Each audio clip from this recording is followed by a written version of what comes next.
Good afternoon to you all. I am Casther, and today I wish to share with you our findings on multisensory design for sense of coherence, a case study of academic workspaces.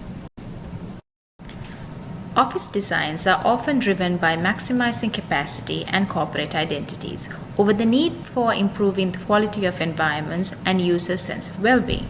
Multisensory design features vary across workplace environments as well as the user groups, their background, cultural differences, type of profession or work being performed. The study aims to explore multisensory design in the workplace and its impact on sense of well-being and coherence of its users in a case study of workplace of academics in a higher education institution.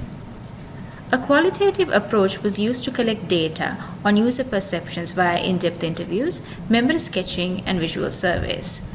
The workplace multisensory design features are assessed using checklist and photographic observations. Findings show that a higher sense of coherence is shown with home workspaces more than in the workspaces they use within their institution, in conjunction with other colleagues. Furthermore, universal factors such as adequate privacy, availability of biophilia, informal interactions in the workplace, and flexibility for personalization enhanced sense of well-being and coherence in the workplace, which led to a positive impact on workplace productivity in its users. And these findings would be further elaborated in this presentation. Christopher Alexander describes work as one of the most salient features of a human, and the artificial separation of life and work creates a gap in life, which leads to an individual feeling less alive when at work. Well-being in the workplace is not merely the absence of occupational risks, accidents, and diseases. Positive features such as the quality of workspace is important. Safe, healthy, and productive work needs to be coupled with well-led organizational values and a competent workforce. To extrude good quality workspaces, understanding how our spatial perception works is important. We can identify space in an objective or subjective manner. A spatial representation of space consisting only of objects has certain relationships among them, which can be identified as perceptual forces. But when a person uses a space and it becomes part of their everyday life, these spatial representations generate associative forces with their space, often through convention and individual understanding, and is heavily subjective in nature. Therefore, the physical environments they reside play a role in enhancing sense of well-being, hindering their work capacity if the environment is unsatisfactory. Work performance is impacted by how a person feels. Therefore, associative perceptions one holds of a physical workspace ultimately coincide with their sense of well-being. Many studies tend to overlook the qualitative factors of space which are not quantifiable. Clemens Crome identifies these in his flourish model, which he names the sparkle layer, further pointing out that qualitative elements are the most important in terms of enhancing sense of well-being.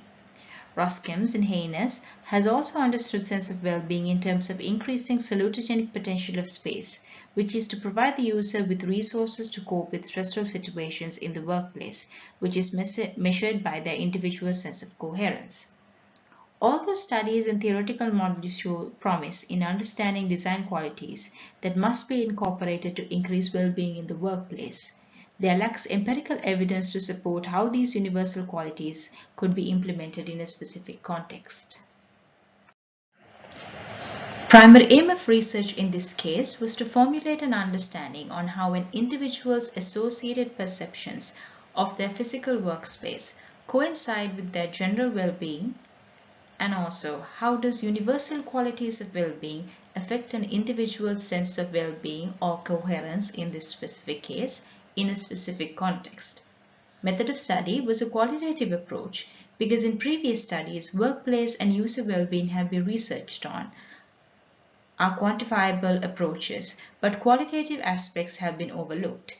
As participatory understanding provides a good method to understand how a user would build associative understanding of the space around them, it was primarily considered to develop the methodology. Academics were chosen as the study group as they aid in endeavors of accumulating understanding knowledge environments.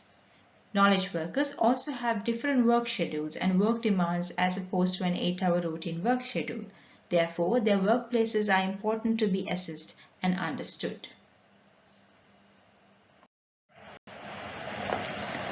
The sense of coherence of each space was assessed based on three main subcategories, namely comprehensibility, meaningfulness, and manageability.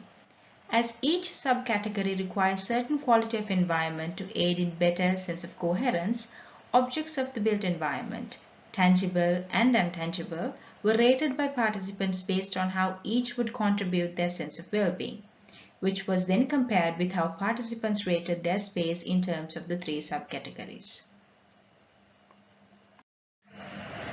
Results show that high levels of comprehensibility in staff workspaces are generated when spaces score high in privacy, accessibility, and workplace that fits work style. The attractiveness of the space did not show an association with the high comprehensibility scores. A reduced number of people in the workplace and location dependency increased the comprehensibility. Personal control of environment contributed to higher ratings, while horizontal spatial division between each work desk space also helped. While furniture arrangement and color usage did not show association with comprehensibility, contribution of door and window placement in space to give each person privacy, especially facing openings that give views, and center circulation with workspaces to the corners of the rooms contributed to better ratings.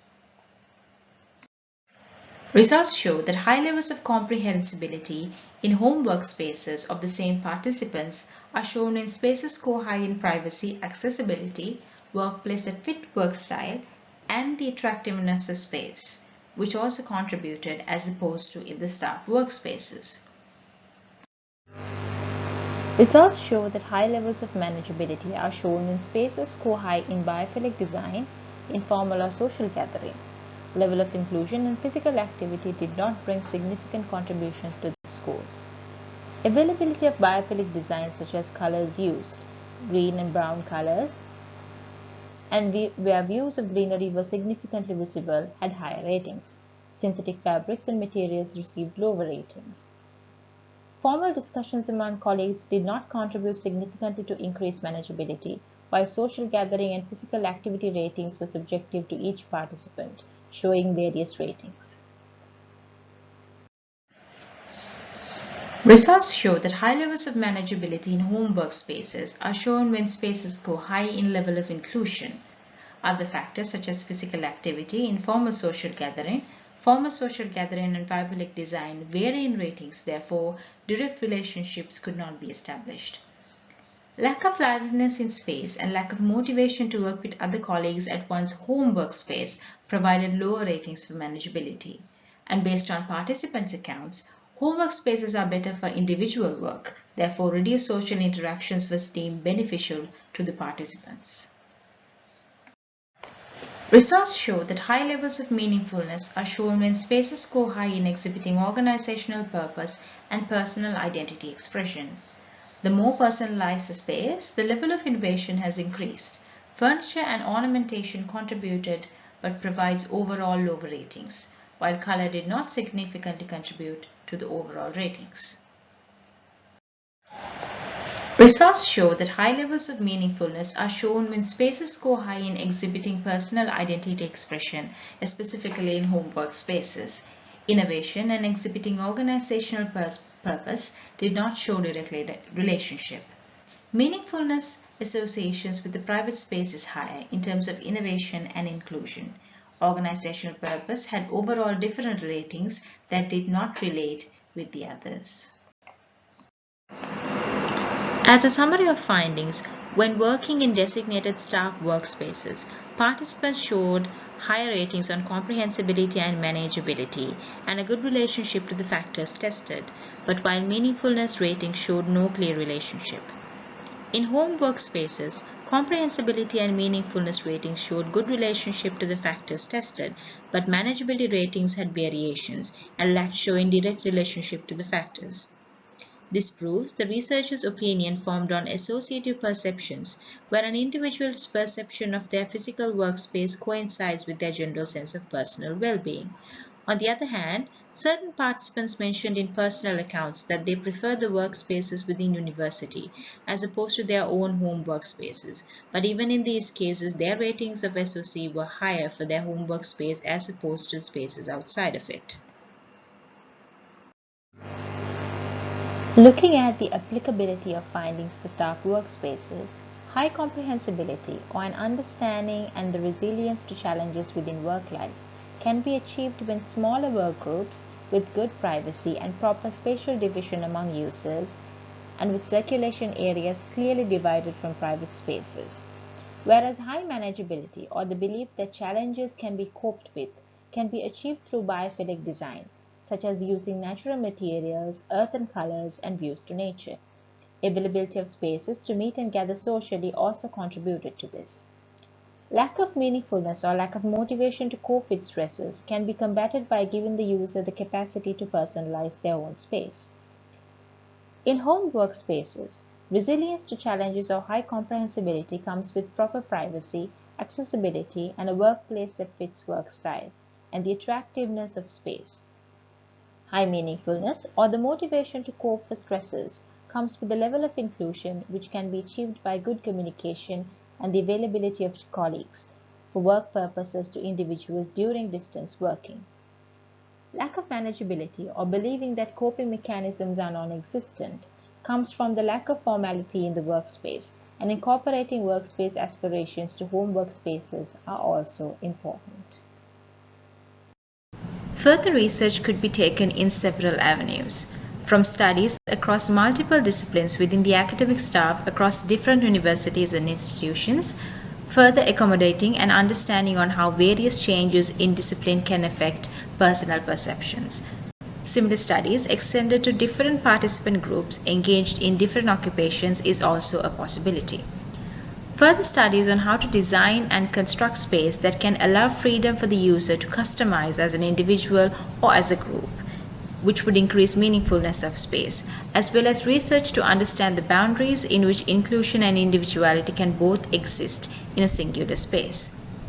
In a much broader perspective, further research could be conducted into how remote and home workspaces can be incorporated into the daily routines of work life and to surmise the benefits and impacts of home workspaces incorporated to modern work trends and how it also could impact the family dynamics and sense of privacy for people.